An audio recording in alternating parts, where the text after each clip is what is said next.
home till February 18th again. So it's a long road to hoe. Well, I guess a row to hoe, but a long road to go, I guess, after tonight for the Rustlers to get back in front of the home crowd. Yeah, it's an interesting ball game tonight, let's put it that way. 32nd meeting since CWC has brought the sport back in 2008, and it's been pretty lopsided in favor of the Thunderbirds. 24-7. Casper has won 4 in a row. CWC won at home in 2021, big time by 34, but then 2 games later lost at Casper in the Region 9 play-in game. You know, I bet no school in state of the junior colleges, obviously, has a winning record against Casper College overall. I would imagine not. Gillette maybe because of their short-lived program that was very good in a hurry. Well, maybe the only one I could think possibly. I got this information to Riley for the girls game, but Casper it's 30-2 Casper over CWC women in the 14-year history of bringing CWC basketball back. Yeah, and like I said, I think Casper has this target on their. One of the few target stores in Wyoming is in Casper, but I think on who they are, because they're always like, I think every school's big rivalry is probably Casper College, which is interesting, and they probably don't feel that same way about all these schools they play. I do find it interesting as I look at one of the Riverton Lady Wolverine basketball players carrying the Keeper of the Gold trophy. I think all of the Riverton kids get to treat it like the Stanley Cup, because the boys' Keeper of the Gold trophy was at our house last night. I don't know if I'm supposed to say that or not, but both Wolverine teams winning the Keeper of the Gold last night against the Lander Tigers. Well, I'll tell you about the NCAA volleyball championship trophy. That was at the Welcome to Austin, Texas sign as you came into town. There you go. Just got a picture of it, which is interesting. We're going to send it down to our PA announcer, Steve Barlow, for the starting lineups of tonight's game. And then we will tip this one off here shortly. Fans, welcome to the men's game here tonight between the Casper T-Birds and your Rustlers. Before we announce the starters, I just want to remind everyone that Casper College, Central Wyoming College, Region 9 and the NJCAA expect and appreciate good sportsmanship. Show these young men the respect they deserve by cheering for them and not against them. Please, thank you. All right, now let's get to the starters. First for Casper College, from Los Angeles, California, 6'1" sophomore, number 0, Jaron Harris. From Lebanon, Kentucky, a 6'6" sophomore, number 2, Jamison Epps. From Dakar, Senegal, a 6'10" freshman, number 15, Osman Dia. From Encampment, Wyoming, a 6'3" sophomore, number 20, Dalton Peterson. And from Moscow, Russia, a 6'4" sophomore, number 24, Nestor Deachok. T-Birds are coached by head coach Sean Gutting. Now let's meet your Rustlers. First, from Anchorage, Alaska, 6'2" sophomore, number 0, Jaron Miller. From Winnipeg, Manitoba, Canada, 5'10" freshman, number 2, Lawrence De La Cruz.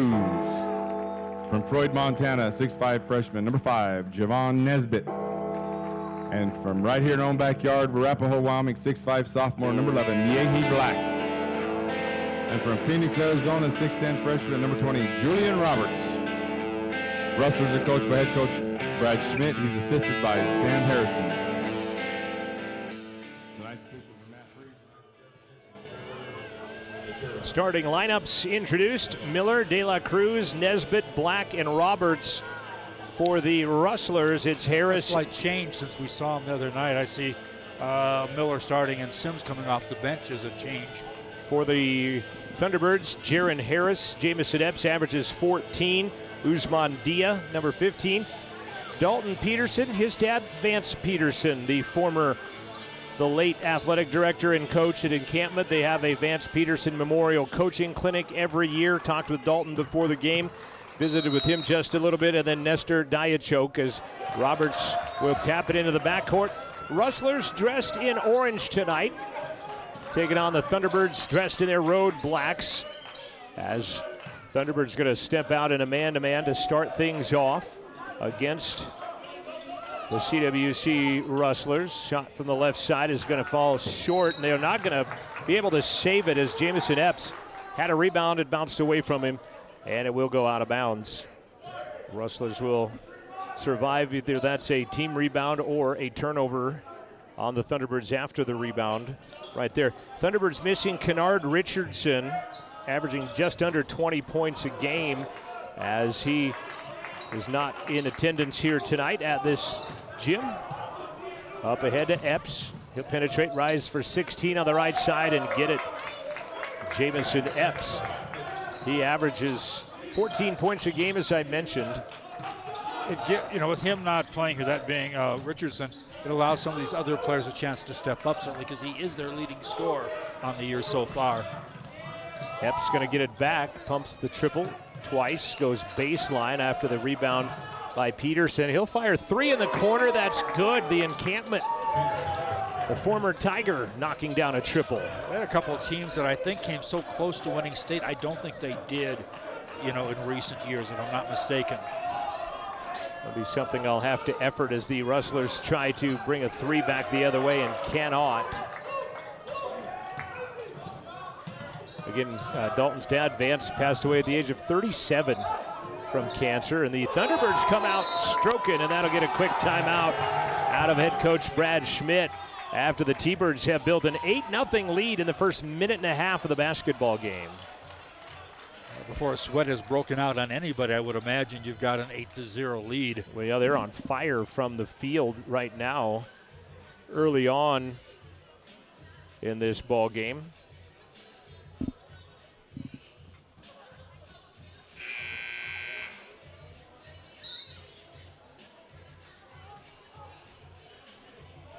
Not the good start I think CWC wanted. They got out of the blocks late in the game wide, and I did just, a few days ago, where they trailed by 14 at half, came back, tied it up momentarily, and I do mean very momentarily, but then they saw it go away again at the end of the contest.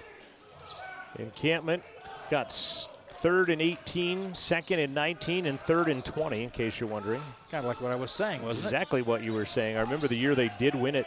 It was the year that Wind River had beaten Encampment and Lander, who won the 1A and the 3A state title respectively that year, but Wind River did not win. Remember, too, Encampment always plays in the West region, which is weird. That's probably the easternmost team that plays in the West in anything. Is it more Western than Hannah? Or more Eastern than Hannah? I think so. Encampment's a town I have never been to, believe it or not, in Wyoming, so obviously I have not purchased gas there, but... Scrum to the floor, by the way, and the Thunderbirds call a timeout and will get the possession as the Rustlers come out frigid.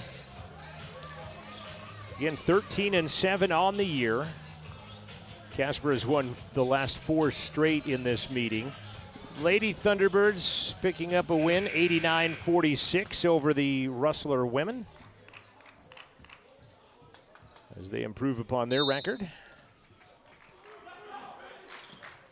Some full court pressure from the Rustlers, but it's broken as Peterson will bring it across the timeline and hand it back to Jaron Harris. Both tops of the rosters wearing number 0, both first name Jaron, by the way, Harris and Miller. Peterson to Epps, dribbles it off his foot. Roberts will come guard him clear out at the mid-court stripe. He'll fire a 3 over the top of him, and 4 seconds on the shot clock that time. They come up empty, and Niehi Black with a rebound. There's a whole lot of dribbling with not much of a play at the end. Miller to Nesbitt. De La Cruz to Black as they work the perimeter on the Casper Thunderbird man-to-man defense to our left. 8-0 Casper. De La Cruz in traffic. He'll go in, be rejected by Epps. Epps listed at 6'6", De La Cruz at 5'10", uses that height advantage to knock it away. Again, our scoreboard on screen on the malfunctioning side of the equation this evening, so apologize for that, and I'll try to do my best as De La Cruz cannot get the Rustlers on the board. Nesbitt with a rebound. He'll turn around for 8. That one will drop. And the Rustlers are on the board. 8-2 the score. Thunderbirds out in front. 3 minutes gone by in the first half on the Fremont Therapy scoreboard.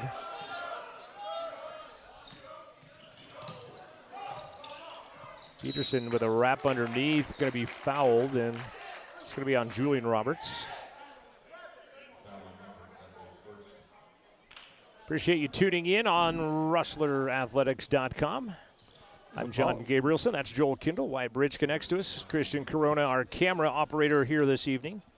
We had a volleyball player from Encampment, too, if you might recall, whose brother was on those same Encampment teams that did very well. Peterson free throw is good, 9-2. Barkhurst, I believe. Yep. The last name. I think he may have had two brothers on the team, actually, now that I think about it. Dalton left-hander cannot get the second one to go.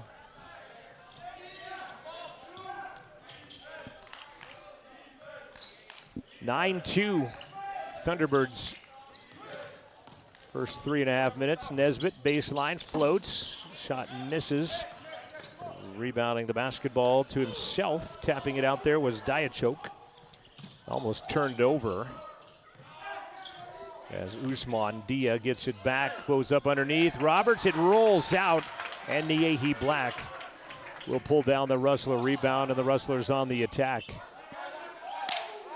Niehi launches a three from the top. That one rims out. Peterson strafed on the rebound. There's Jaron Miller, as Peterson had the rebound, but he got it taken away on a tap from behind and leads to an easy bucket. Alley-oop.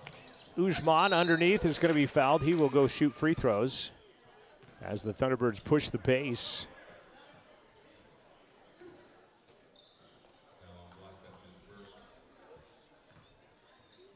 I think Peterson knew that Nesbitt was behind him when he had that ball stripped away a second ago. Usman Dia, 6'10", Dakar, Senegal.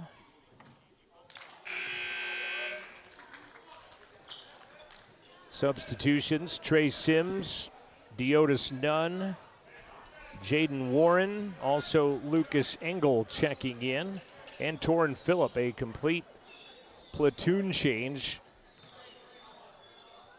for the Rustlers and head coach Brad Schmidt. Free throw drops. 11-4 Thunderbirds. 4 minutes have gone by here in the opening half of basketball from Rustler Gymnasium. Sims again goes baseline, pushes off a bit, turns around left wide open, drops in a 10-footer on the baseline. Heads up move by Sims, made a couple of moves, everybody dropped off of him, and he drops it in, and now they'll set up the full court pressure. Near the sideline is Darius Robinson, who has checked in for the Thunderbirds. Back out to Epps, now Robinson near the CWC logo at midcourt. Back to Epps. Robinson thought about a three, does not with Engel in his grill. Driving, and a hand check foul on Trey Sims will be his first personal. Third team foul on the Rustlers. Nothing whistled on the Thunderbirds as of yet. And Casper losing in overtime at Northwest. Epps on the inbound, count it as he gets fouled. Seems like both teams coming out a little flatter, maybe us a little flatter than them. Jaden Warren getting the foul, fourth team foul. Yeah, the Rustlers maybe about a step behind right now of the Thunderbirds, and checking into the ball game is Dre Marich. He's listed at 6'9", but he looks taller than that from my vantage point here. Three-point play by Epps is good. 14-6 Thunderbirds by 8. Nunn will bring it across the timeline as he is hounded by Robinson, and then hounded to the effect of a hand check. He says he's pushing off of me. That'll be the first team foul on the Thunderbirds here tonight. 15 left to play. With a 14-6 Thunderbird advantage. Nunn trying to get a pick from Engel at the top. Instead, Trey Sims comes out. His triple is off the mark. And it's Marich with a rebound. Marich playing with a face guard, as they'll get the ball across the timeline. Robinson, corner Epps. He feels like maybe he has to take some of that scoring load, as he has it knocked away and taken away with Richardson out of the lineup tonight. Phillip to Sims. We get another Casper sub on the next dead ball as Engel backdoor cut. Deotis Nunn, right side layup good. Give the assist to the Riverton High School product, the 4A West Player of the Year last year, Lucas Engel. Nice assist on the dish and an easy lay-in.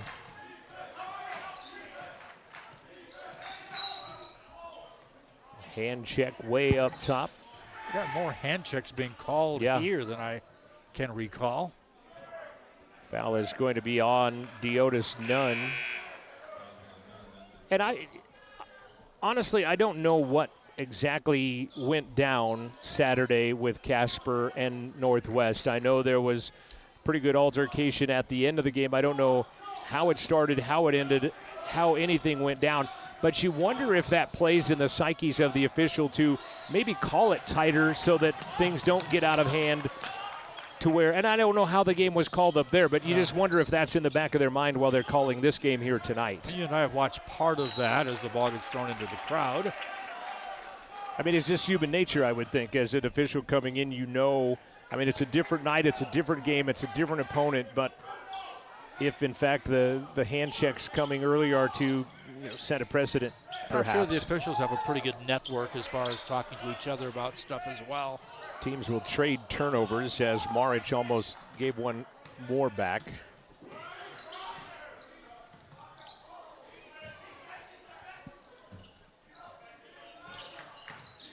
Peterson drives to the paint, puts it off glass. Nice touch. He found his way through the maze.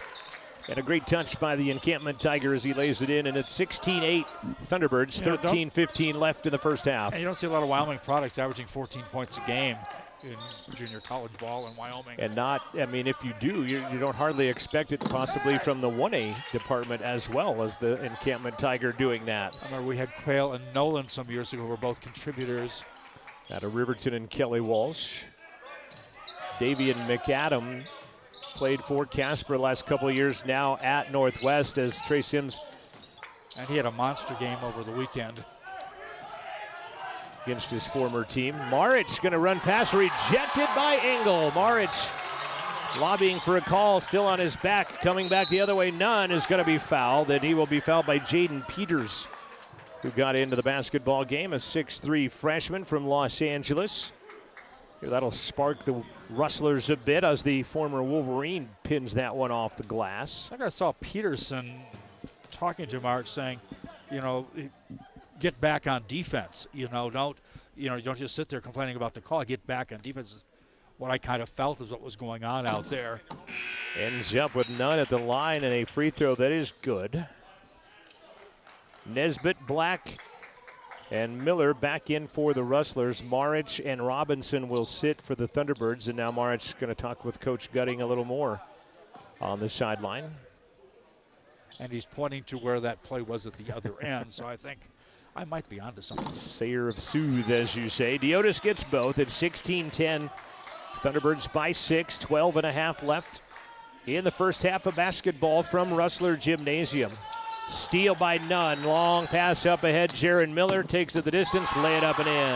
And I think CWC came out flat, maybe not playing great, but they're right here in this game. Yeah, quickly got themselves back into a 4-point contest. Diachok is back in, setting picks at the top of the key for the Thunderbirds. Epps, fadeaway 15, will get the shooter's bounce, and it will drop in. I'm not 100% sure why that hoop mic is not working. I'm blaming Wyatt. But Nesbitt in the corner to Black, back to Javon. Thunderbirds stay in a man-to-man. Nesbitt crushed to the ground, and he is going to be fouled by Jaden Peters.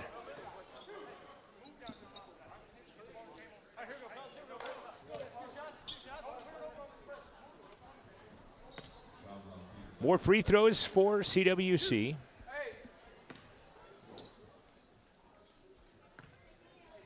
Coach Schmidt with his arm around Deotis Nunn on the Rustler sideline. Free throw good by Javon Nesbitt. 6'5" freshman out of Freud, Montana. Javon averages 9 points a game. And where exactly is Freud? By Medicine Lake. Did that help you? He got both. Not a whole lot. Jaron Miller, I believe, has the high point game of the season for CWC when he dumped in 36 against Miles. He had 32 against Jumpstart the next night, but then has been held to 8, 10, and 15 in his last 3 respective games. Diachok, rebound and one as he gets it muscled up over Engel. And that worked, but I was a little surprised he put it on the floor rather than go right up with it. Lucas Engel with his first personal foul. He'll come out. Julian Roberts will check in his place. Rustlers average 83 a game, give up 78 a game. Thunderbirds average 90, give up 80. As to the line is Nestor Diachok. He averages just shy of 10. He's an 83% free throw shooter. You have Tyler Pacheco from Casper Kelly Walsh on this roster as well. He was a great three-point shooter for Randy Roden's Trojans last year. In fact, he won the Flaming Gorge Shootout three-point contest a year ago for the Trojans. Black Bear, 15 straight away, front of the iron. That's a shooter's bounce that drops in. 21-16, 5-point game. 11 minutes left to play in the first half of basketball. Driving underneath, rejected. Taken away by Deotis Nunn. He's going to be hit. He's going to kick it out of bounds right to Sean Gutting, and it'll be Casper basketball. 11 minutes left to play. We'll have a media timeout in about 57 seconds. 11 minutes left here in the first half. 21-16 Thunderbirds. They have led from pretty much the opening tap as they bolted out to an 8-0 advantage. Central has reeled them in a bit since then. I wonder what it's like for Diachok being here, you know, with Russia being at war and kind of against us by proxy in a way. I did find that, I don't want to get into politics, but I did find it interesting. We're not going to get into the war, but here's some tanks to fight the other team with. The other team, huh? Well, sports analogy. Everybody uses, we're going to battle and it's a war and everything. I thought I'd use a sports analogy talking about war, so. Gonna be a foul and free throws from Jamison Epps. That's why I said I don't want to get into politics, because I'm not good at it, as you may have. I'm glad in basketball it doesn't go to sudden death, let's put it that way. There you go. Free throw good by Epps. Get your stats at halftime. 22-16, 10:37 left first half. Now 23-16.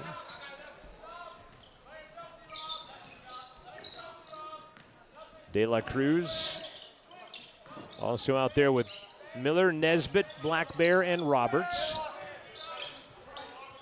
Roberts has it, tries to go down low, and it's knocked out of bounds by, knocked away rather, by Usman Dia. Might have been knocked away by two players.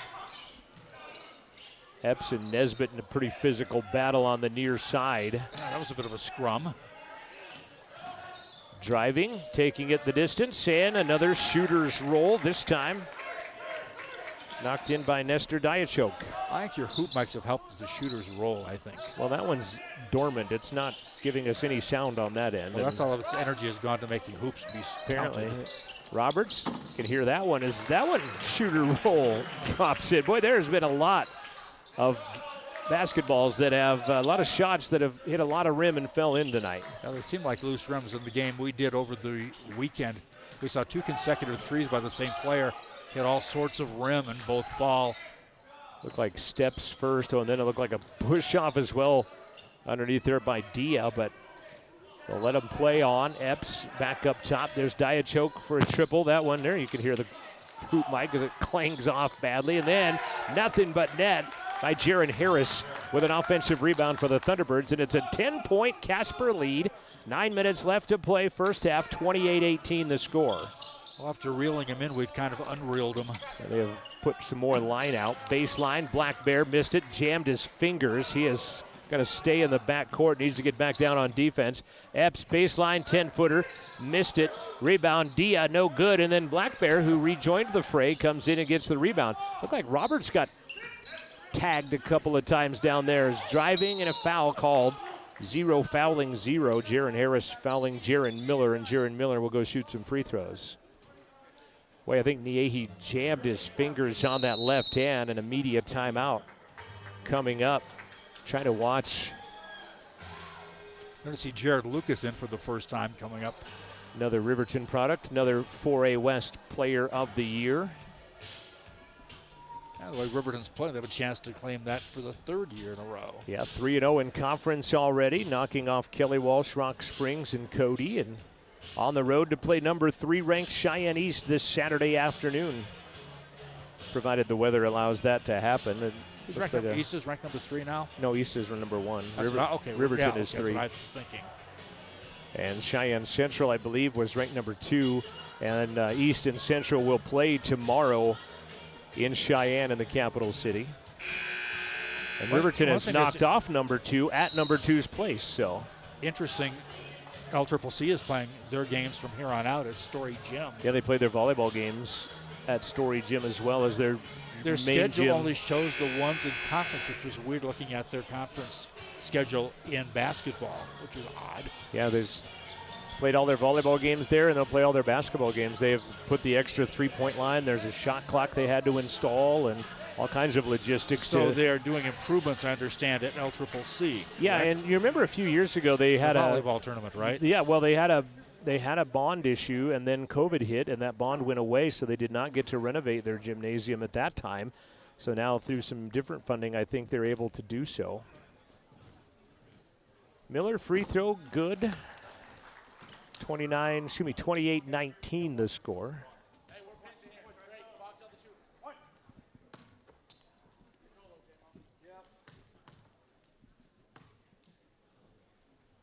Very quiet Rustler Jim as he gets both. You can hear it snap nylon. 28-20, 8:41 remaining. They'll throw it away. Not sure where he was going with that one, but I think he short hopped the intended target, I believe. De La Cruz wide open triple. That one will not fall. Diachoke the rebound. Epps was looking for the ball down the court. Not going to get it to him. Diachoke gets it to a guard.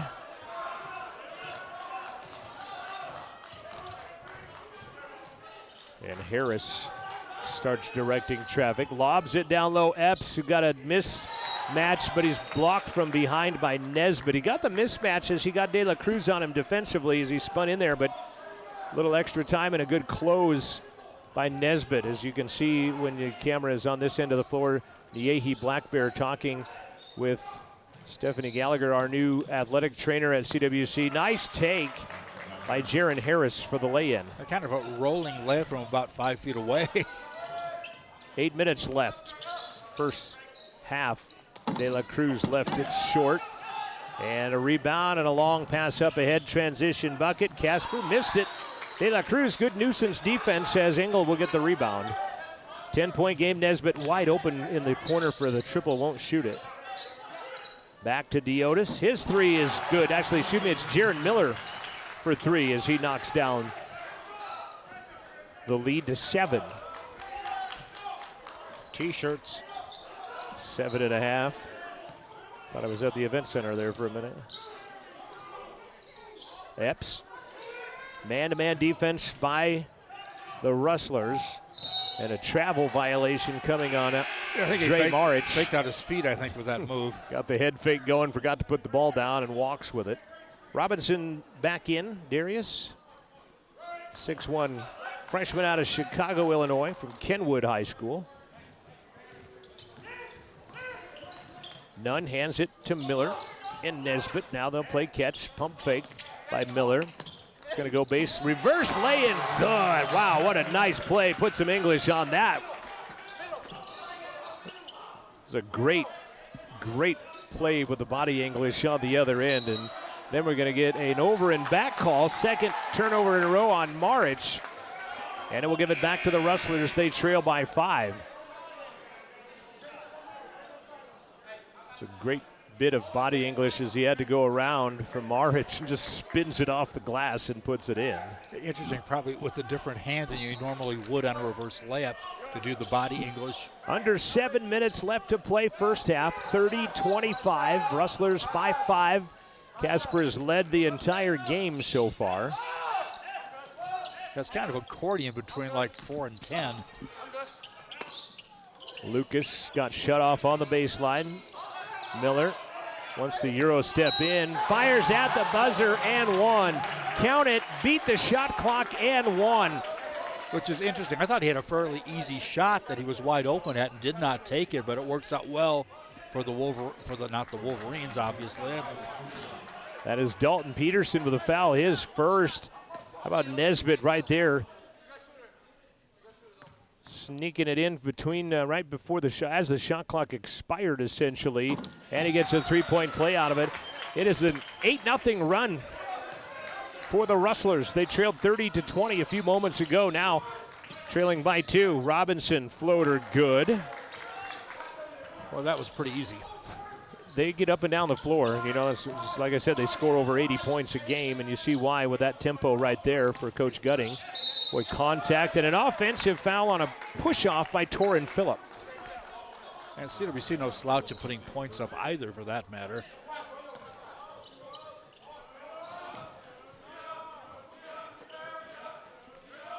Four-point Thunderbird advantage. Still 6 minutes left. Dish and a dunk by Usman Dia on the assist by Robinson. And here comes the exhale of the accordion. Yeah, exactly. It's back out to a 6-point advantage again.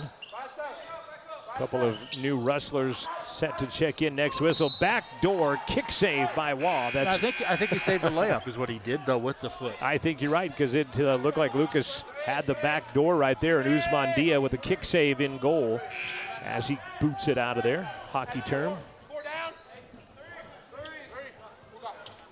Jaden Warren. Now you can hear them all talking position because that hoop mic works. Left side, Roberts, lefty triple, got it. Nothing but net. On a three-point basket by Julian Roberts. Cuts the lead in half, 34-31, 5.5 left to play. First half. Harris with none on him.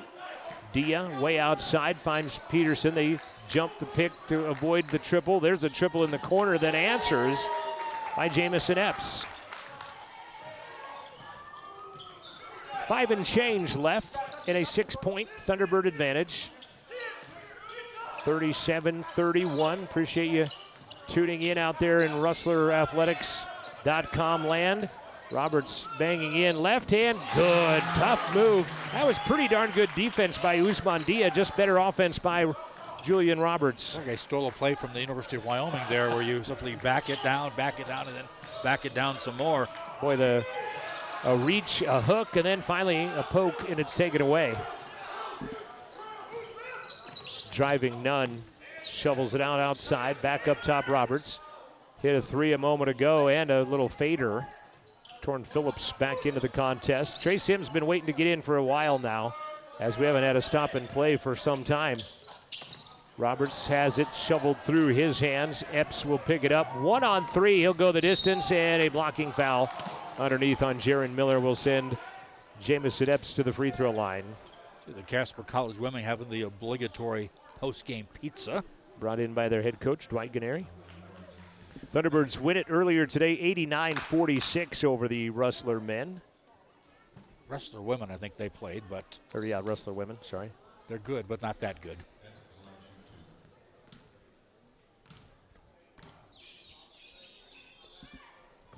Free throw on the way by Epps. Connects. Nesbitt and Sims back in.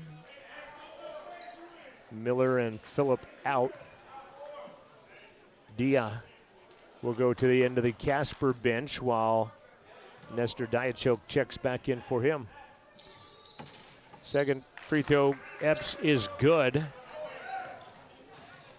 And with 4:15 and counting on the Fremont Therapy scoreboard, Casper has extended their lead in the first half back to 6. Right side corner, three-pointer missing from Jaden Warren, but an offensive rebound, Deotis Nunn to Roberts, backing down, spins, floats 8, crawls in. Well, CWC doing a nice job on the boards against this much bigger team. Back to a 4-point deficit. Both teams have played man-to-man exclusively here in the first half. Of course, CWC throwing some traps in with it. And another foul on the drive. And it's going to be on Trey Sims. Nope, excuse me, Deotis Nunn. More free throws, as that is double bonus for the Thunderbirds for the remaining 3:40. Casper has committed only 5 fouls. And still 2 away from that bonus, as the free throw is good by Darius Robinson. Again, the Thunderbirds 15-5. Very similar schedule, I think, to CWC and almost similar results. And that means a pretty tough schedule. Second free throw is good, and Diachok out. Dia back in. Back to a 6-point Thunderbird lead. Their biggest has been 10 here tonight. Those when LCCC came to town, they had some all-star teams they had played, you know, in their resume.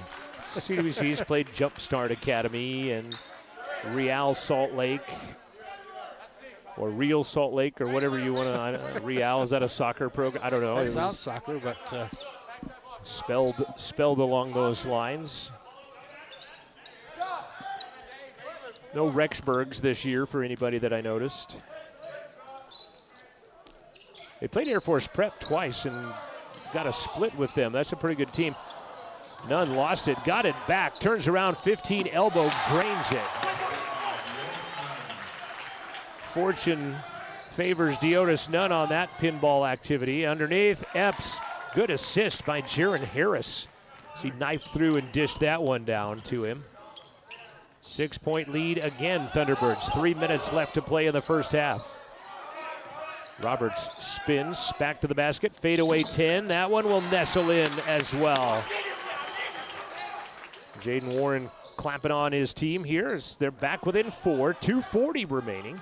First half of basketball from Rustler Gymnasium. Creeping up on 8 o'clock and a hand check way out front on Jaden Warren. We'll put Casper back to the line for more free throws. Get you a full rundown of stats at the half. Like and subscribe to Rustler Athletics, and you'll be notified the next time the Rustlers are on, which is not going to be until February 18th on this channel, unfortunately. The Road Warriors for about a month. A little less than a month. Free throw is good.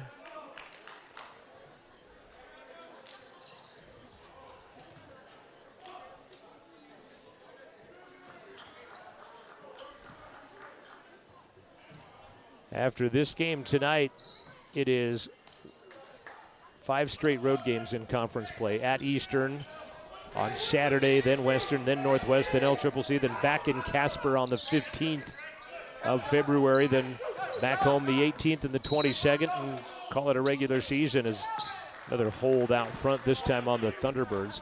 45-39, sorry, Joel, 2:21 left in the first half. Sorry once again, okay. Joel. I think it also magnifies how important this game is to CWC. Yes. I think the Thunderbirds, if I'm not mistaken, Road Warriors to begin their conference season at Northwest, at Central, at Laramie County Community College. 4 of their first 5 conference games on the road, and their first one home will be February 1st when Eastern Wyoming comes to town, and that is Julian Roberts. They'll play at Sweet Erickson Thunderbird Gym. 45-40 with that free throw. 2:21 left to play in half number 1. Rustlers trying to end a 4-game losing skid to the Thunderbirds. Both teams on a 1-game losing skid in conference play. Harris takes it the distance, missed it. Rebound, Diachok, yeah, he got it, puts it back up and in. 7-point Thunderbird advantage, 2 to play.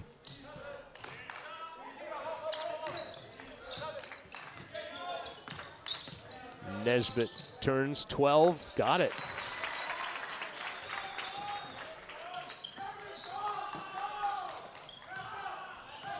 Hanging with them right now, but not playing a lot of offense, a lot of one-on-one, but it's keeping them rolling, or at least at this point. About that triple by Jaron Harris, right side angle, rattled around and dropped in. 90 seconds left.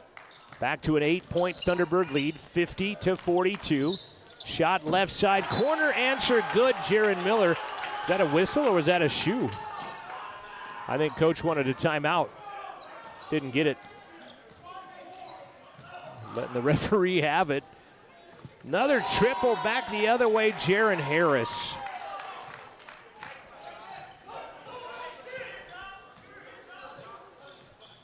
Under a minute, none fouled. And it's going to go on Darius Robinson. That'll send him to the line, as that will be the 7th team foul on Casper.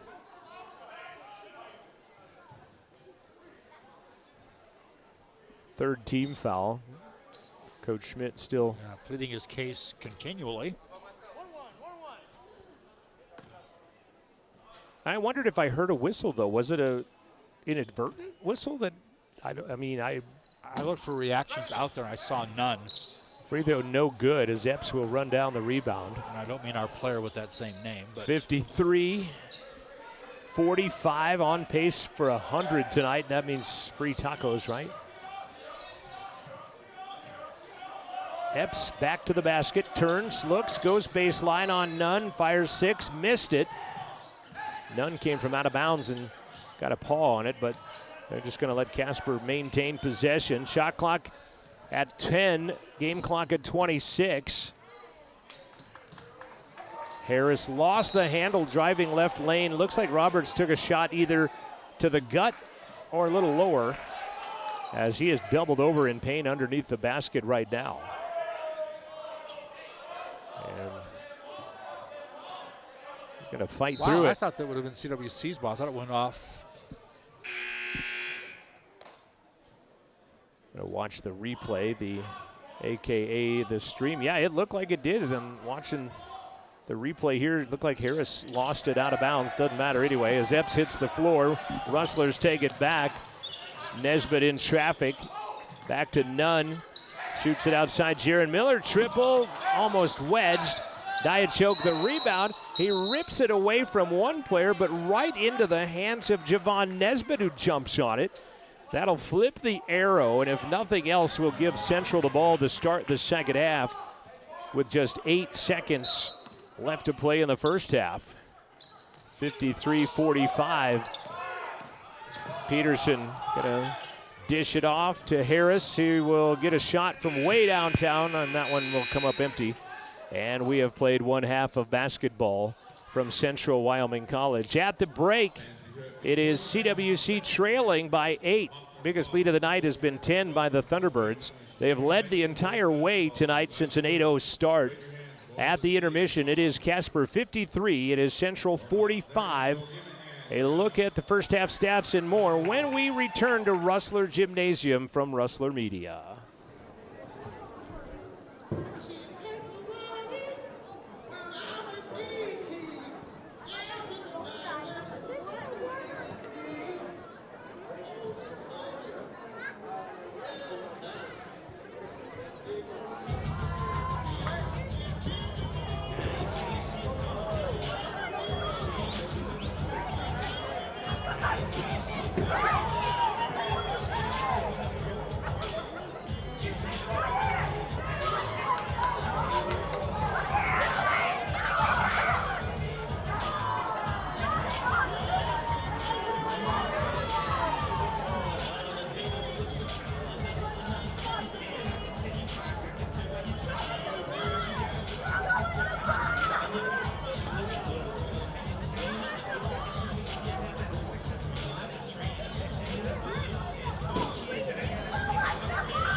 53-45, Thunderbirds out in front of the CWC Rustlers at the intermission. Tell you how they got that way, and it was by a 21-11 rebounding margin, partially, as you mentioned, Joel, looking at stats. Which surprised me a little bit because I thought we were hanging in there on the boards. Better than that, I thought. Kind of evened out, though, with 10 Thunderbird turnovers to just 4 Rustlers. You see what I highlighted there? I did, yes, I'm on that. Looking at points, 13 apiece for Jaron Harris and Jamison Epps, 10 points for Nestor Diachok. Peterson has 6, Robinson has 7, Usman Dia has 4. There's the only 5-6 scorers in the roster for the Thunderbirds. Leading the way rebounding, Diachok has 5, Epps has 4, as they have out-rebounded the Rustlers 21-11. Jaron Miller, 17 first-half points, trying to keep his team involved in this one. Julian Roberts has 12. Javon Nesbitt has 6. 4 points, Diotis Nunn. And 2 points, Lucas Engel. Another place Casper shined was at the free throw line. 13 of 14 free throws went down in the first half for the Thunderbirds. Central was 8 of 10. Which isn't bad. No, not at all. And advantage right now, Thunderbirds 53-45 here at Rustler Gymnasium. 3-point shooting first half. Well, let's go shooting, I guess. Thunderbirds 17 of 31, 55%, 6 of 9 from the arc, 13 of 14 from the line. That's a pretty good shooting clip that you think maybe will even out maybe a little bit in the second half. On the other side, though, Central not shooting bad at all, 52% on 17 of 33. Central, despite being out-rebounded by 10, has gotten up 2 more shots than the Thunderbirds, thanks in part, I guess, to 6 turnovers. They were 3 of 12 from the arc, were the Rustlers 8 of 10 from the charity stripe. And it will be Central basketball to begin the second half. They trail by 8, 53-45, that all-important start to the second half you talk about. Yeah, it's either going to be a double-digit lead, I think, for Casper, or we're going to claw back into it. But this has been a weird game, though. It's been, like I said, really been yo-yoing back and forth as far as that lead, which Casper has never given up. It's been, questioned a couple times. I think the lead got down to 2 at one point. Yes, well, it was a 10. It was 30-20 with 9:15 left in the first half. Then Central ran off 8 in a row to get 30-28. That is as close as they have been since that point. Foul trouble, too, by the way. Go ahead. And they made other runs that got it down to 3, and then back out to, 10, and like it is right now at 8. Nobody with more than 2 fouls for the Thunderbirds. Robinson and... don't they have one player with 3? Yeah, Jaden Peters with 2. And I don't recall Jaden Peters getting into the basketball game. Well, but he's got 2 fouls. And then 3 on the Central. On the other side on, is it Warren? Jaden right, Warren, yep. half 3. Final seconds of the halftime winding down as we get ready to get back to basketball. John Gabrielson alongside Joel Kindle, Wyatt Marichka, Christian Corona is our optics supervisor tonight, part of Amanda Nikoloff's new media degree here at Central Wyoming College. CWC with a new golf coach hired, Mike Newman, out of Casper, in fact. Harris, De La Cruz, Roberts, Nesbitt, and Black Bear, the 5 out in orange for CWC. Left to right as we look at Rustler Gymnasium. Same 5 that started for the Thunderbirds. Harris, Epps, Dia, Black Bear misses. Also out there is Dalton Peterson and Nestor Diachok, as Central's first effort comes up empty. And the Thunderbirds try to widen out an 8-point lead. Can match their largest or take their biggest if they knock down a 3. Dia holds the ball high over his head, hands it back out to Peterson, now to Jamison Epps. And a kick resets the shot clock back to 20.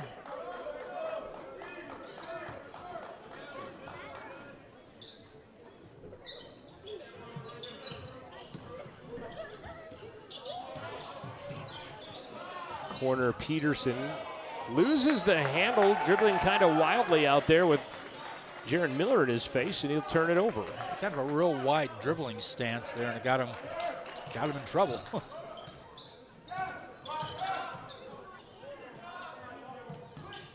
Nesbitt wide open three. Cannot get it to drop. Again, Central just 3 of 12 from the arc in the first half. Go 0 for 1 here in the second. Thunderbirds on the other side shot very well from 3, 6 of 9, helping them build that 8-point lead at the intermission. Ball lost. There's There's kind like of some overpassing going on there. Really, some good shots were perhaps given up. Looked like he swung his arm into Roberts and just lost the grip on it and take it away. Nesbitt 15. That one dish pans out. Dia the rebound. Played a minute and a half of scoreless basketball. Till now, Peterson triple. Nope. Ball goes high off the backboard and then over the back on Roberts on the rebound by Usman Dia. So Julian Roberts gets the foul. Second on him. Inbound corner triple, Diachoke. And it's back to a 10-point Thunderbird advantage. Actually goes to 11 with the 3. You are correct. Roberts, the answer. For the big guys on each team watching threes. Harris got the rebound and 3 Rustlers jump him, and it's going to be Casper possession as Central had it to begin the second half.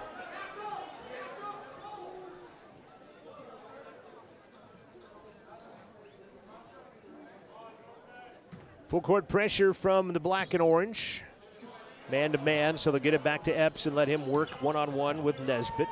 So clear out. 2 minutes gone by and an 11-point Casper lead, their biggest.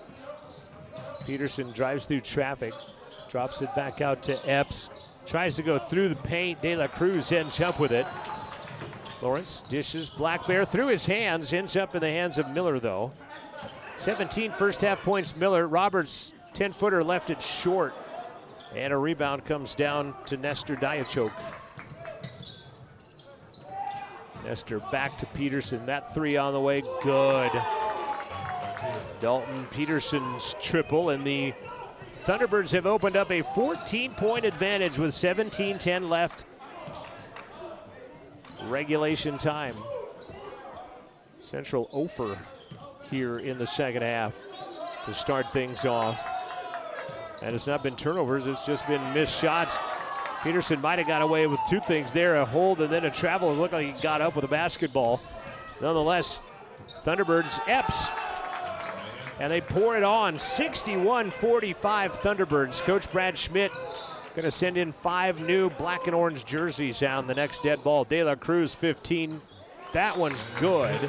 First points of the game come 2.5 minutes into it. Yeah, finally an answer there, so. 3.5 minutes into it.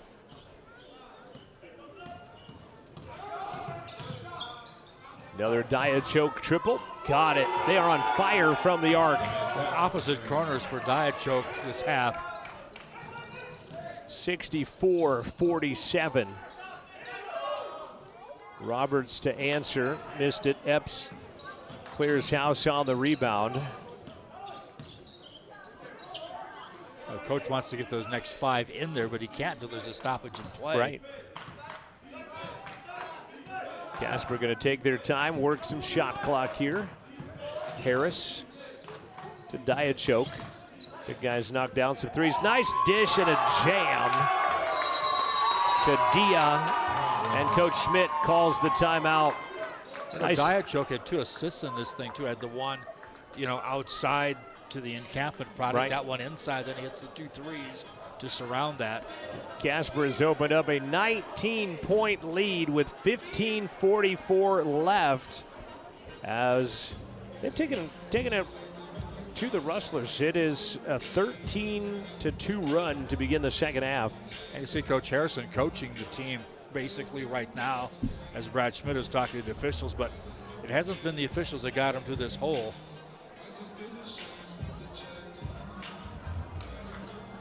Coach Schmidt has exited conversation, back in the huddle with his team. 15:44 left.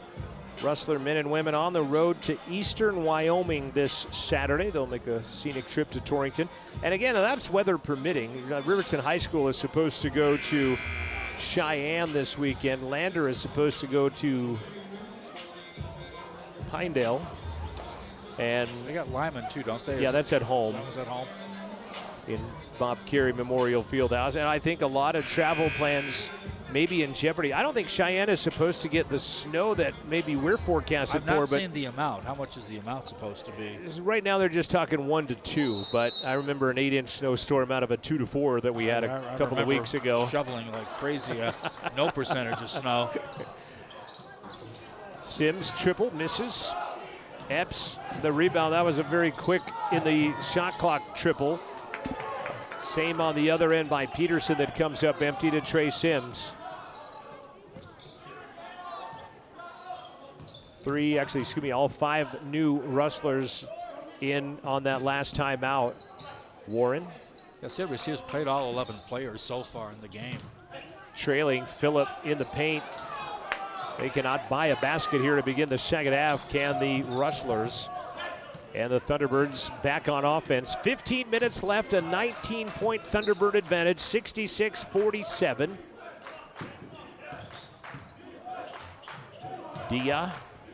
Diachok back to Usman. Throws it underneath. Epps trying to glove it, can't.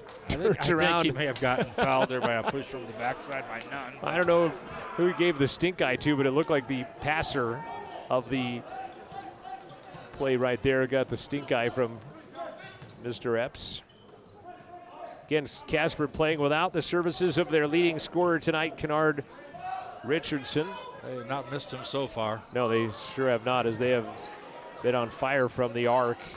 Trey Sims wide open on the other side, gets it. Well, the crowd erupts, I think just waiting for something to erupt about. 66-50 brings the Rustlers back to within 16. 19 the biggest lead. Peterson back up top, Central. You don't want to go with zone the way they've been shooting threes. Maybe staying in that man-to-man. Peterson with traffic knocks it down. Boy, that was good defense. And Dalton Peterson splash. He's pretty close to his average of 14 right now. Deotis Nunn, 15-footer. And a timeout, CWC.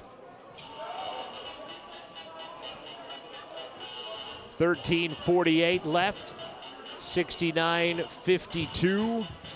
And that was great defense on Peterson, and he just cans it.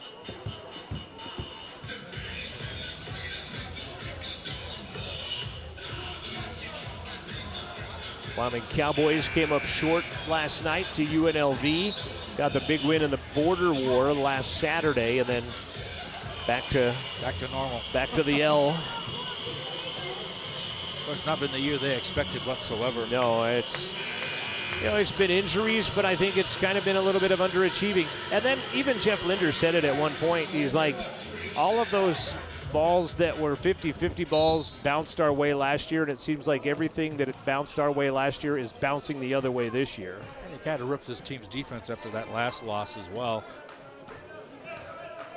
And I would even wonder if you would bring Graham Ike back at this point of the season. I don't know if they've decided that or not. I know people are asking when he will come back, but I don't know as if it's worth bringing back right now. And going to get a whistle and a foul as Trey Sims fighting through a pick is going to get called for the foul.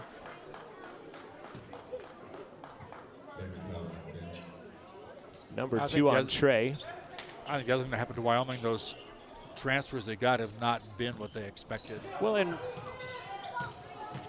I'm not sure that I was a real big fan of sometimes the way they played as Epps misses underneath.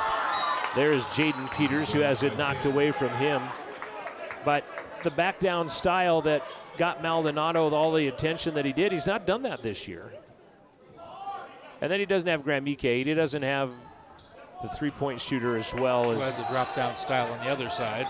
Jeffries was the shooter that went trying to get some time in the NBA. Nunn runs past Peters and will be fouled. They'll call it on the ground as it went in. Peters with the foul. Third, well, I'm going to say his fourth. And that's interesting because I'm not sure I remembered him being in the first half for some reason. Lob up top to Deotis Nunn.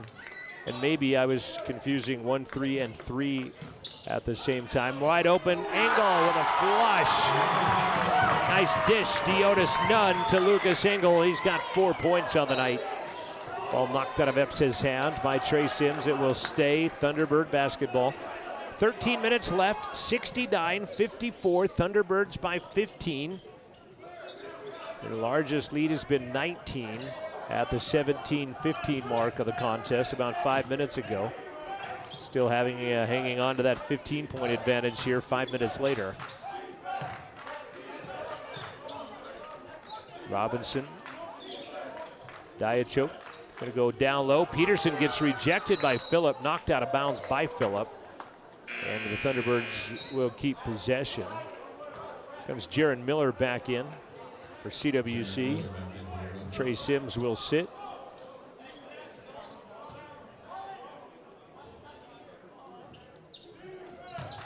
Appreciate you tuning in as Diachok will get the inbound and lay it in. 17-point advantage, 71-54. Kind of a hook shot lay-in, kind of. Nunn. Oh, he's got Engel again. Wraparound pass. Gone. Taken away. Epps.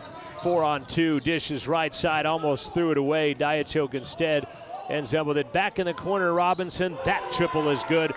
Biggest lead of the game now of 20 for the Thunderbirds with 12 minutes left in the contest. 74-54, Casper.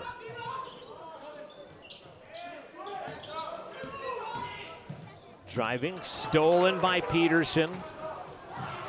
Peterson's gonna go the distance and a blocking foul. Count the basket and one. Trying to take it in there was Jaron Miller to take the charge. They're gonna give the bucket to Peterson, the foul to Miller, and the and one coming up. And it's one of those stages where what can go wrong is going wrong for CWC. 22-point Thunderbird advantage. Gonna watch the replay of that. Yeah, just had his feet still moving. Referee's making the correct call, and in my humble opinion, it counts for absolutely nothing. But and CWC perhaps, or I should say Casper College perhaps on the way to 100 points. Free throw is good by Peterson.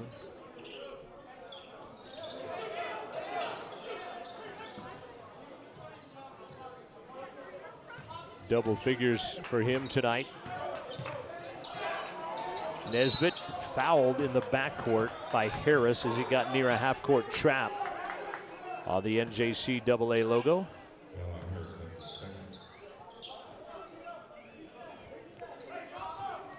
We did not have that logo until recently, really, on our court. Just a few years ago, yeah, didn't it? redid the floor in the lighter gray and put the padding up all the way around the gym with the wooden accents, and the floor got a facelift as well. De La Cruz penetrates, rises 15 elbow, and Epps goes high for the rebound, but it's going to be a foul.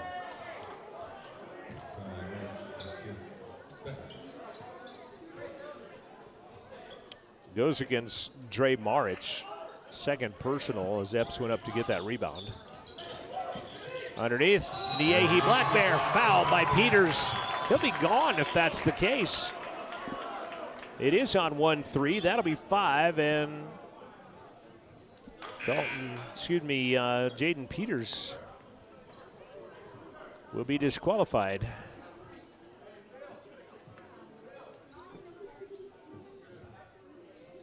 Sean Gutting looking down the bench. Gonna go with Dalton Peterson. The Encampment Tiger, a starter for Coach Gutting and the Thunderbirds. You also have Vinny Spradling on the roster out of Bighorn High School up there near Sheridan.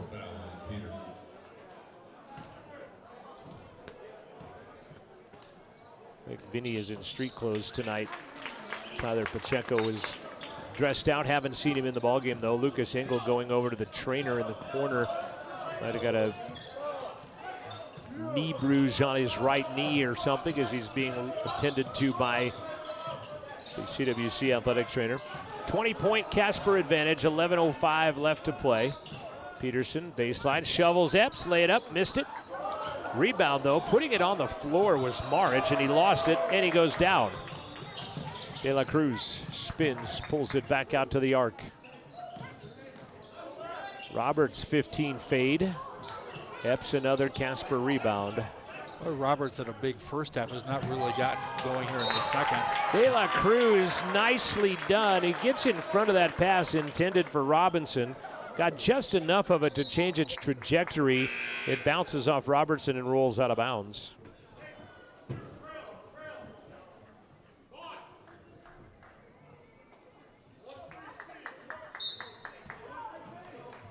Under 11 in a 20-point Casper advantage, 77-57.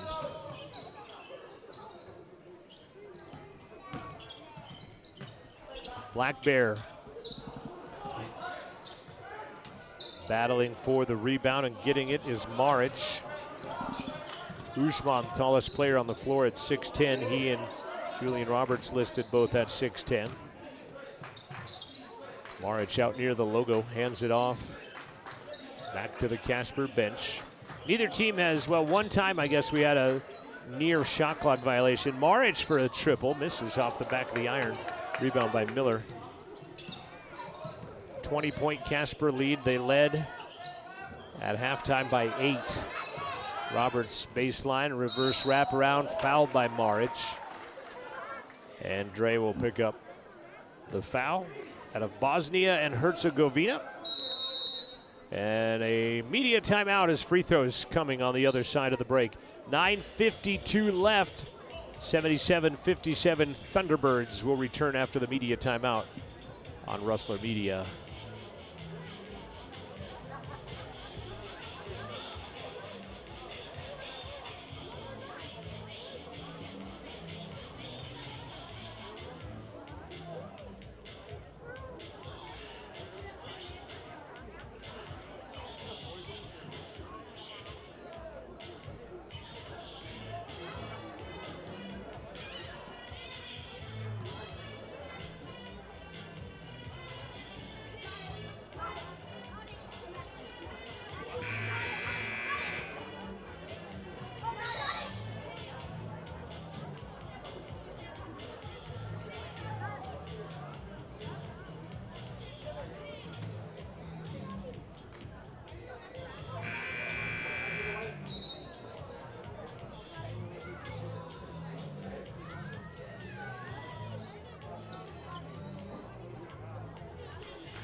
(77-57) Thunderbirds with 9:52 remaining. Julian Roberts is at the line for Central.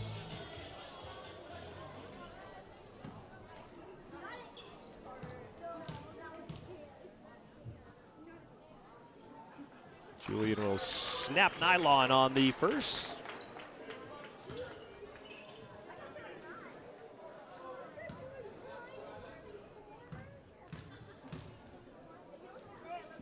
Second one, just as good.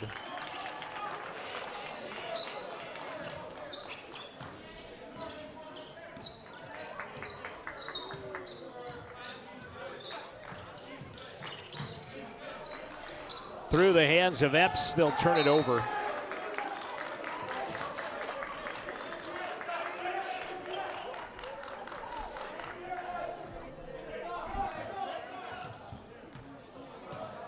Casper ladies winning tonight 89-46. The steal by Epps. Steal by Nunn, who stepped in front of him, and he'll do a couple of push-ups in the middle of the floor. Casper College women have a pretty good record, don't they, at this point? Yes, third foul on Deotis Nunn. Do you want the quick answer or the long answer? Either would suffice.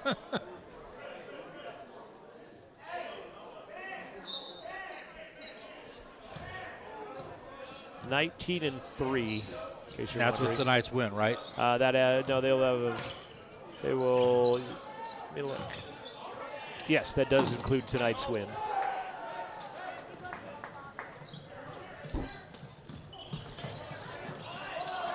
Or pretty in the year, early in the year, they could pick up their 20th win when they get right down to it. Right. They get a tie-up that will stay Rustler basketball.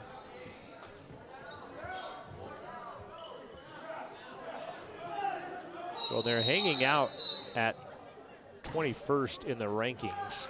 Shot clock needs to go to 20. It's at 29 right now. There it goes to 19.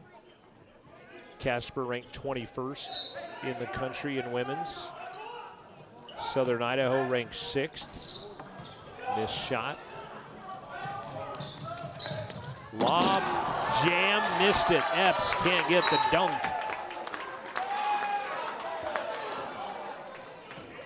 Out of bounds to the Rustlers with 9 minutes left. Boy, how about this? College of Southern Idaho, who both of these teams have played, #1 in the country right now at 23-0. Salt Lake, 21-1, is 4th. That's a pretty tough conference when you have the 1st and 4th ranked team in the conference playing and you know, there. Snow is never going to be a slouch either. Well, and Utah State Eastern has not really stunk it up either. And then there's poor Northwest Colorado. But Well, you have College of Southern Idaho, who was preseason ranked top 25 in there, as the Rustlers will get a basket.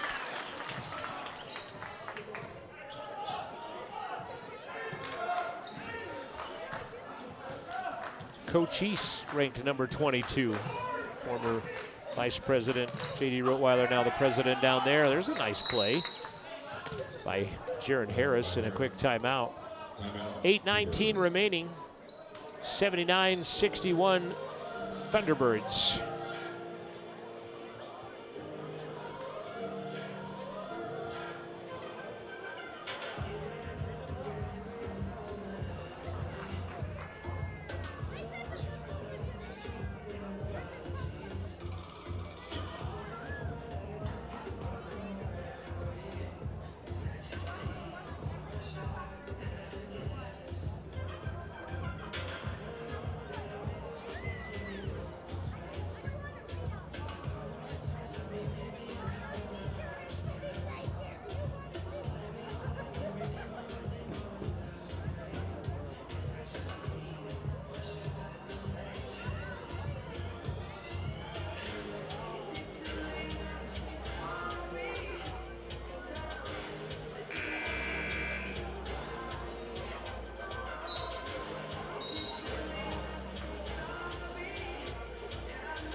.19 left to play in an 18-point Thunderbird advantage. 79-61, thanks to Christian Corona, our cameraman tonight. Nunn kind of hand-checked out there by Robinson. Foul underneath.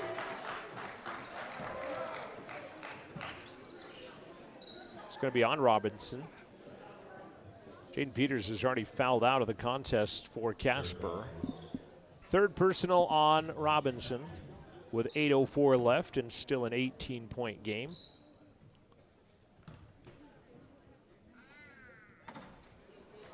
Does not drop in for Nunn.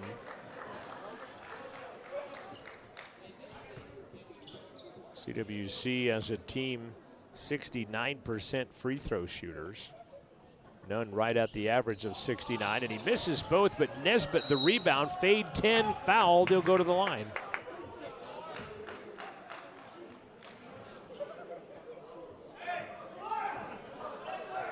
Nesbitt will shoot free throws. Foul called on Jamison Epps, just his first personal foul.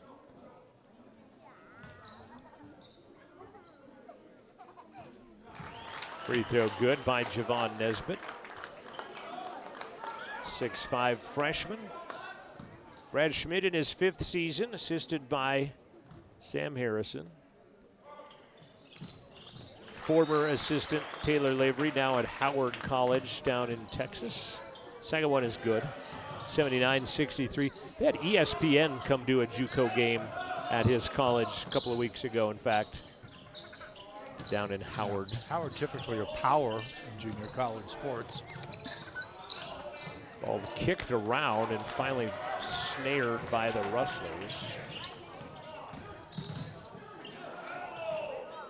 Black Bear leans in and scores. 79-65, still 7 minutes left in this one, and a 14-point Thunderbird lead right now.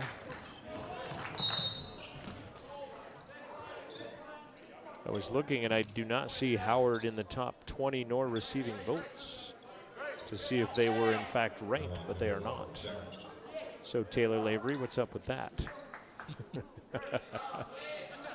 Missed that kid as he's out there on the coaching circuit. Stolen away by Jaron Miller. He just poked it away. Sean Gutting looks skyward like he's in disbelief. Nunn runs past his man, puts it up and in.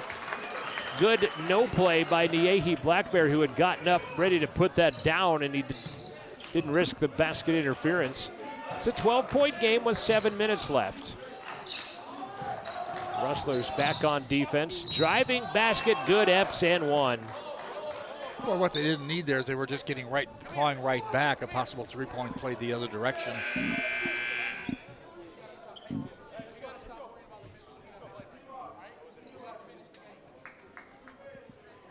Less than 7 minutes left. Epps will get the and one. Rustler foul is on Niehi Black Bear.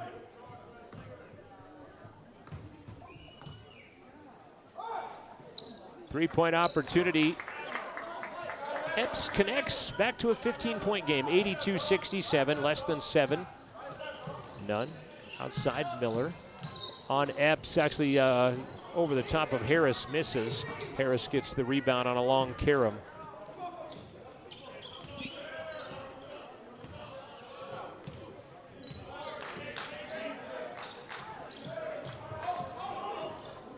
Corner Peterson pass makes the shooter. That one was not somewhere where he could get to it. Instead, he'll fire another one. 10 on the shot clock, he missed it. Nunn, long pass up ahead, through traffic, Black Bear with a flush. How about that pass from Deotis Nunn? Blue line to blue line, another hockey term.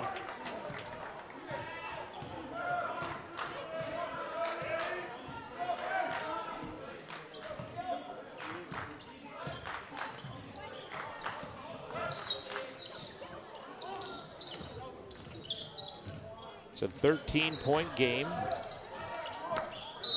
Is that an air ball or a pass? It was an air ball and then a foul against Casper College. Yeah, it's going to go on Epps. He's in disbelief. And not sure if the ref was going to tee up the coach or if he wanted a timeout. They'll give a timeout. 5:53 left. 82-69. You really get the feeling, and I don't know, maybe I shouldn't say that they've been playing out the string right, like, for a while in this game. Like Casper won it when they got up 20 plus and there was still time left, so let's just play it type of thing. And Central has ratcheted up the defense a bit. That three-point play by Epps definitely helped kind of stem the tide a little bit as the Rustlers were trying to mount a comeback. 13-point game, still 5:53 left, honestly. Time left.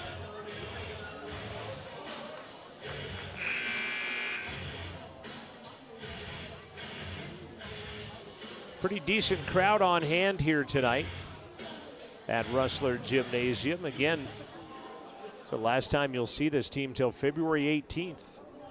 Casper College bringing a fair amount of fans along for this one. Black Bear with a dunk a moment ago gets the free throw. Niehi, I believe, has a little brother who's a freshman on the Lander Tiger boys basketball team. Played a little last night.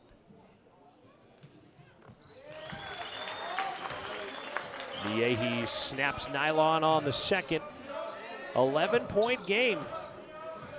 Chipping back into it, the Rustlers, after they were down 20 plus.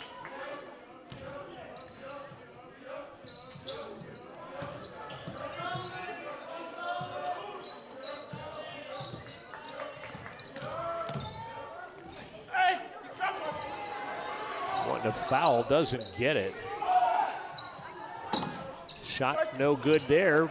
Bodies fly off of Nunn, they will say. And falling down was Usman. That time, a lot of contact down there. I just wonder if they were rather award the ball to somebody than call a foul, is what I kind of wondered on that play. Ball on the ground, knocked out of bounds. Last touched by Deotis Nunn as he and Harris battled for it.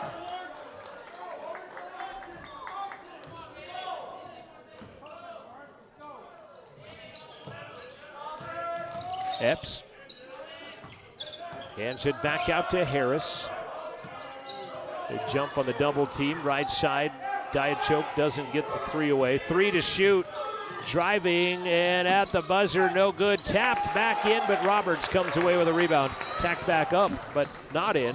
Roberts the rebound. And a foul called as they scoot the ball out to Nesbitt, who tried the triple, doesn't go. It's going to be on Peterson. Dalton gets his second. We're under the 5-minute mark at 4:57. Still 11-point Casper lead as Roberts altered that shot on the other end at the end of the shot clock. And the Rustlers back to the free throw line.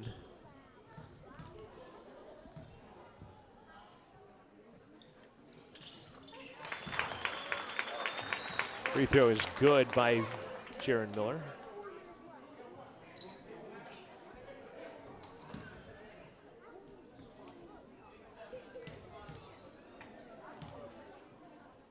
Lefty back at it, second, good.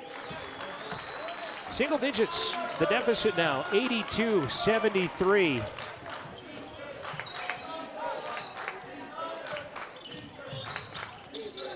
Baseline, Epps missed it, and a box out is going to be Epps over the back, is it? No, I think it's going to be an undercut type of a play. It's going to be called on Nesbitt. Now the referees are talking about it, and they will go on Nesbitt with the hold.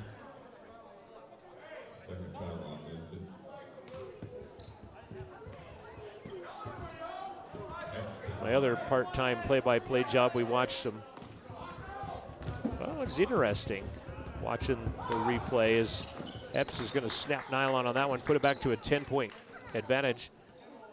I'm using the web stream as the instant replay here.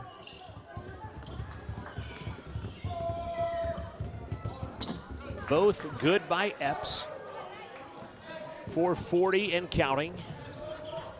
11-point Casper lead. Rustlers had it to within 9 after getting down around 21-22. Lob pass down low, wide open. Miller, great pass from Roberts in traffic as he went up to get that one and pull it down. I was going to say he wasn't wide open, but it was a great pass to get him through traffic. He put himself open as Epps, actually, it's Harris fouled Jaron Miller.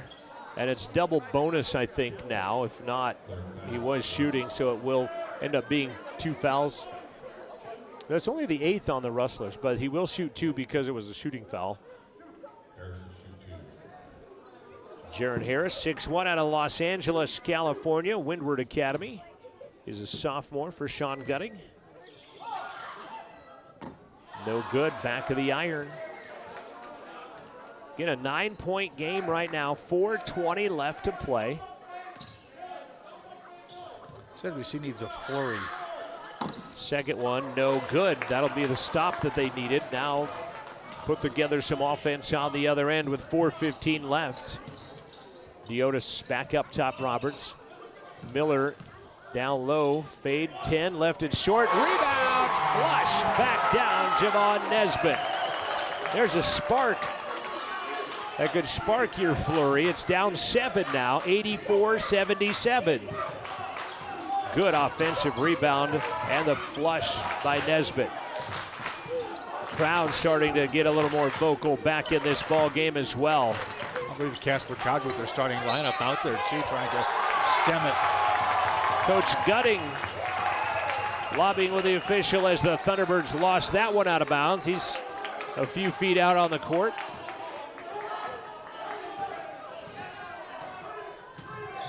Central down by 7. Central, oh, a foul. I was going to say Central down by 5, but that one doesn't go in. And Nesbitt and Black Bear and Nunn fired up. Thunderbirds foul. is whistled on Diachok. That is only his first personal foul, and is going to send Jaron Miller back to the free throw line for Central. 3:35 left in a 7-point game. 6-point game.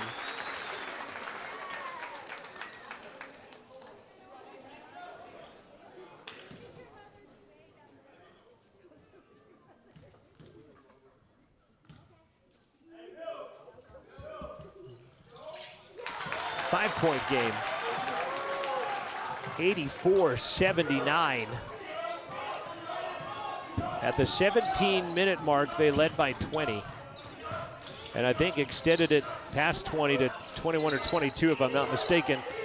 And now with a 5-point lead and a foul called on Nesbitt on Epps. 9th team foul, 1 in the bonus for Jamison Epps. Out of Lebanon, Kentucky, played some community college ball at Arizona Community College, then transfers to Casper. And Usman Dia has been standing behind the Casper bench kind of this whole time. I'm not sure if he's trying to avoid cramping up or just rather would stand up to stay part of the action while on the bench. Epps' free throw is no good. 2-possession game, 3:15 left in the contest. They've been very good at free throws. They were 13 of 14 in the first half. They've missed a few down the stretch here.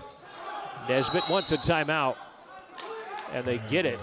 And it was kind of I think someone was out of place and looked like shot clock. I mean, that was a weird, frantic timeout call when they got it.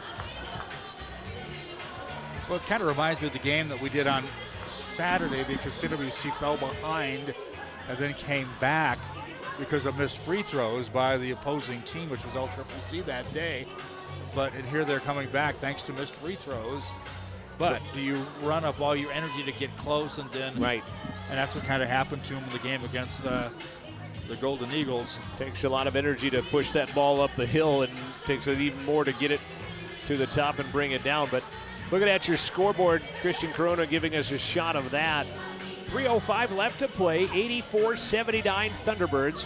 Both teams in the double bonus because Central has 9. It'll be 10 on the next one. Casper with 3 timeouts, Central with 2 timeouts remaining. And you see 16 seconds on the clock to shoot for CWC when they come out of this timeout. They've gotten the stops on the defensive end. And coming down to crunch time with 3 minutes left to play, trail by 5 and have the basketball.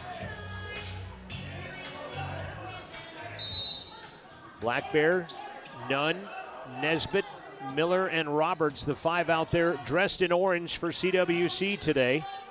Neither team wearing the light uniform. There's Miller for 3 on the left side, and it's a 2-point ball game.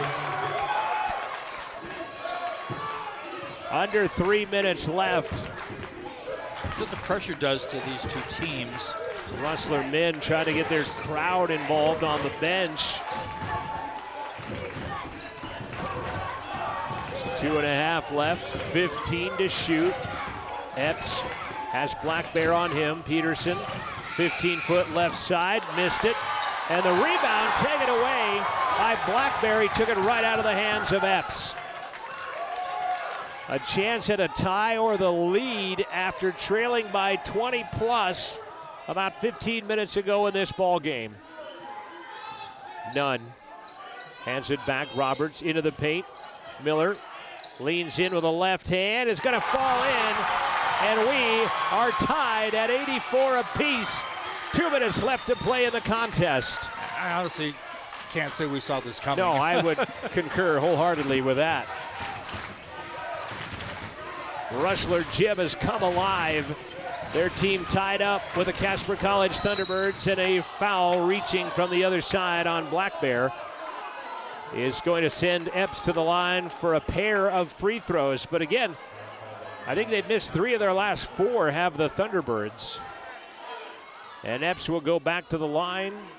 Usman going to check back in for Casper. Both teams have shortened up the bench considerably here in the last 6 or 7 minutes. A lot of these 5 have gone pretty much the entire way as of late. Free throw good by Epps.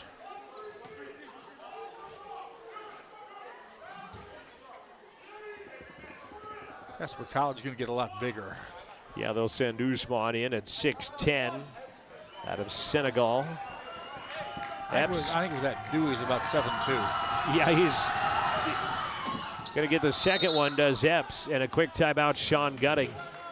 1:42 remaining in regulation time. Central, the basketball, trailing by a bucket after they came back to tie this ball game after being down by at least 21-22 at one point during the contest. Casper now with 2 timeouts left. Central has 2 timeouts left. Casper lost in overtime to Northwest last week. They lost 93-83 in overtime last week. Davian McAdam, you mentioned it, he had 35 points in that game, 13 of 15 from the line to help in that win. Jamison Epps had 25 to lead the way for Casper College Saturday in the overtime loss. It's a good thing Wyatt left.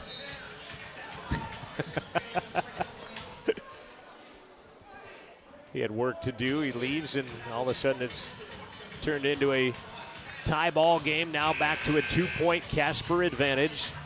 Well, I hope it doesn't end like the other one because CWC came back and tied it in the game on Saturday. And here they've come back and tied it, now trail by 2. 100 seconds remaining in the contest, regulation time. Nunn, Nesbitt working one-on-one, almost slips, turns, fouled, and he'll shoot free throws. Usman going to get the call. Well, that was a weird exchange as he almost slipped, almost fell, almost traveled. And I've seen that called as a travel before. And instead gets fouled and will go shoot free throws. Like I mentioned, both teams in the double bonus. 90 seconds left, right at 1:30. And Nesbitt at the line has 2 opportunities and does not get the first. Seeing offensive, defensive substitutions for Casper College. Usman will come off as Robinson comes in to play offense. They get a lot smaller. Robinson listed at 6'1" versus the 6'10" Usman. Dia. Nesbitt gets 1 of 2. Lead is cut in half. 86, 85, 90 seconds remaining in the contest. Get the ball into the hands of Robinson. Nunn will pick him up on the logo as he brings it across the timeline, and the Rustler faithful get back into it vocally. Harris runs underneath, poked out by Black Bear. 12 to shoot, 1:11 left in the ball game. 86-85, Thunderbirds the advantage of the basketball. Both teams with 2 timeouts left, both teams in the double bonus. Possession arrow favors the Thunderbirds. Driving, looked like a travel, and instead he missed it. He's gonna get his own rebound back. No, it's Rustler basketball. Coach Gutting gonna send in Usman Dia once again.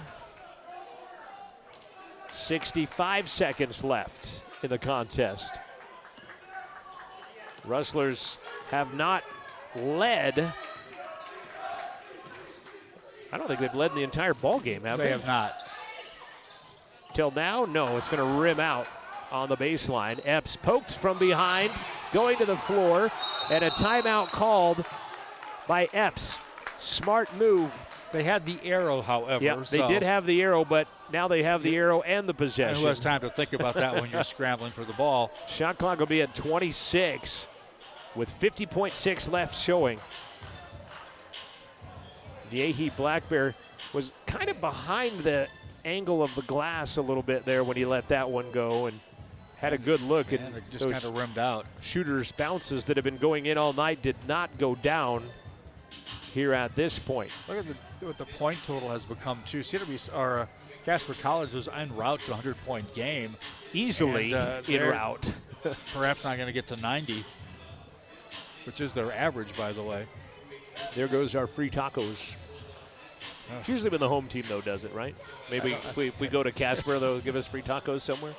That would be a bad design for the locals if you gave it for the visiting team to Yeah. get a mark. Would have to concur. 50.6. Thunderbirds 86, Rustlers 85. Both teams double bonus. One timeout left for the Thunderbirds after that one that saved the possession for Epps. 2 timeouts, Rustlers. Possession arrow still favors Casper. It's a pretty good move by Nesbitt, though, to poke it away from Epps to get a scramble for it and just see what happens. Yeah. If you're looking at somebody to foul, I think 2 of their better free throw shooters have not shot it well. Peterson is not the guy at 93%. In traffic, rejected by Nesbitt, taken away by Miller. 35 seconds left. Shot clock and game clock, 5-second difference. Black Bear, top of the key. About a 4.5-second differential. At a timeout, Coach Brad Schmidt. 19 on the shot clock, 24 on the game clock. Rustlers have never led in this ball game. And here they are, poised to take a lead with 24 seconds left and the basketball.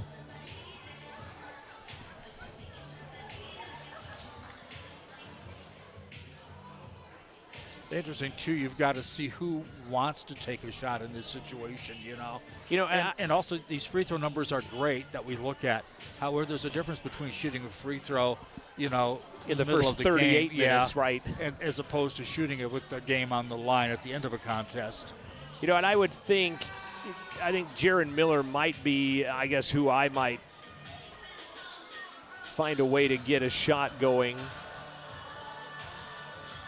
De La Cruz, Who's not been in for quite a while. It's been these 5 have pretty much played out the last 12 minutes of the ball game, essentially.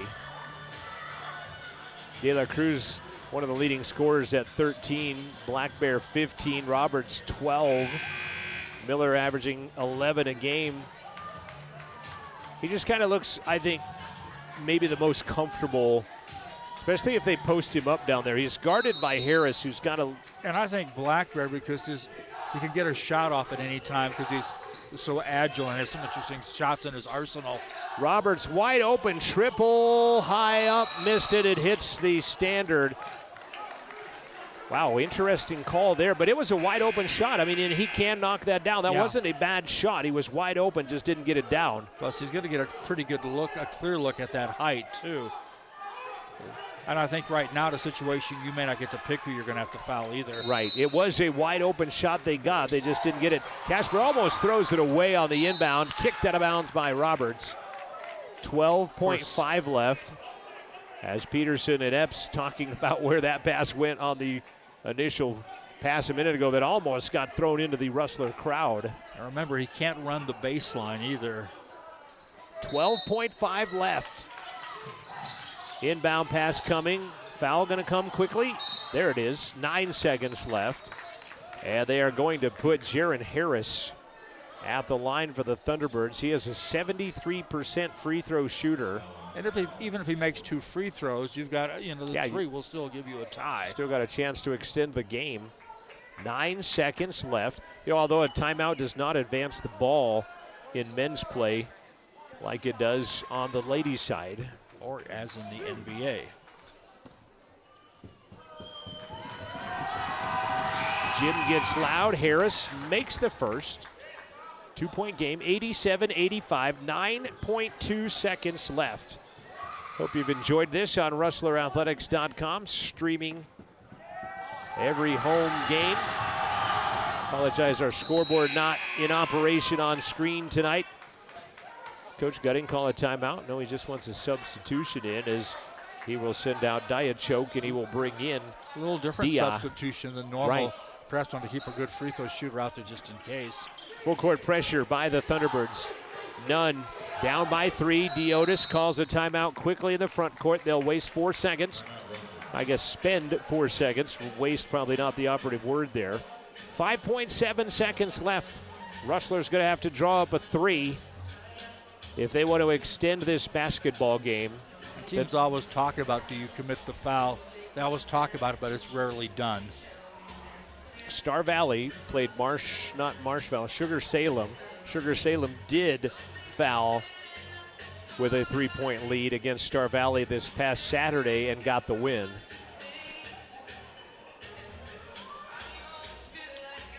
Does River play Star Valley next weekend at Star Valley? Yes. That could be an interesting game. I think it'll be a very interesting game. Do they play Jackson on that same? They'll play Jackson Friday, and then on Saturday at Star Valley of next week. I think it always helps teams, too, in that case for those two, because you're playing two quality teams together, and you can't, like, prepare more for one than the other. Yep. They're very different teams, but are both quality teams. What do you draw up here? Miller, Nunn, Black Bear, Nesbitt, Roberts, the 5 on the floor for the Rustlers. I think with the amount of time that's left, you got to be very, cognizant of where the inbound player is too, Harris, Epps, Robinson, Dia, and Peterson, the 5 on the court. They'll get it into Nunn. Nunn bounces it up top. Roberts, pump fake, steps back, 3 at the buzzer. Bank, no good. And the Thunderbirds have stolen the win from Rustler Gym. Rustlers battle back, and I like this move. All of the Rustlers converge on Julian Roberts just to make sure that they know that he knows that everything is okay in this one. He is distraught after the end of this one. He had the 2 threes towards the end of the game, and neither one of them, unfortunately, would go down. And the Thunderbirds hang on after a 20-plus point lead. The Rustlers come back to tie it. Did not take a lead, but instead ends up on the other side. Final score 88-85. Thunderbirds now 1-1 in conference play, 16-5 overall. And Rustlers actually scoring more points in the first half when they trailed than they did in the second half when they came from behind. Appreciate you tuning in on Rustler TV tonight. Your final score: Casper 85, Central 83. Central 13-8 on the year, a 2-game losing skid, and 0-2 in conference play as they head to Torrington. At home. Yeah, as they head to Torrington to take on the Eastern Wyoming Lancers this Saturday. Back home on February 18th. For Christian Kuroda, Wyatt Barichka, thanks to Riley Bouillon and Jake Rosenberg for the color and the play-by-play on the ladies. Casper ladies win it 89-46. Casper men win it 88-85. I'm John Gabrielson. This has been a presentation of Rustler Media.